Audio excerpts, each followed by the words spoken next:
जय शिवराय मित्रांनो, स्वागत आहे तुमचं आपल्या नवीन व्हिडिओमध्ये. तर मित्रांनो, आज मुळशी केसरी भव्य दिव्य ओपन बैलगाडा शर्यतीचे मैदान आहे. तसेच मित्रांनो, आज मायनीकरांचे देखील पारंपरिक मैदान पार पडणार आहे. तर मित्रांनो, आपल्या सर्वांचा लाडका मोहिल डुमा यांचा द्वादशम हिंद केसरी बकासूर आज नक्की कोणत्या मैदानात पळताना पाहायला मिळणार आहे, याचीच अपडेट आपण घेऊन आलेलो आहोत. तसेच मित्रांनो, बकासूर नक्की कोणत्या गटामध्ये पळताना पाहायला मिळणार आहे, याचीच अपडेट आता आपण घेऊन आलेलो आहोत.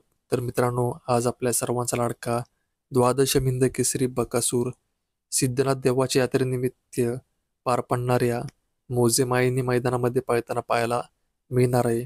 मित्रांनो, मोजेमायनी मैदानामध्ये बकासूरच्या नावाने 2 चिठ्ठ्या निघालेल्या आहेत.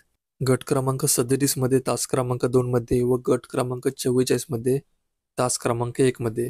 तर मित्रांनो, आपल्या सर्वांचा लाडका बकासूर आपल्याला गट क्रमांक 37 मध्ये तास क्रमांक 2 मध्ये पळताना पाहायला मिळू शकतो. तर मित्रांनो, अपडेट आवडली असेल तर व्हिडिओ लाईक करा आणि चॅनलवर नवीन असेल तर चॅनलला सबस्क्राईब करून घ्या आणि व्हिडिओ लाईक करायला विसरू नका.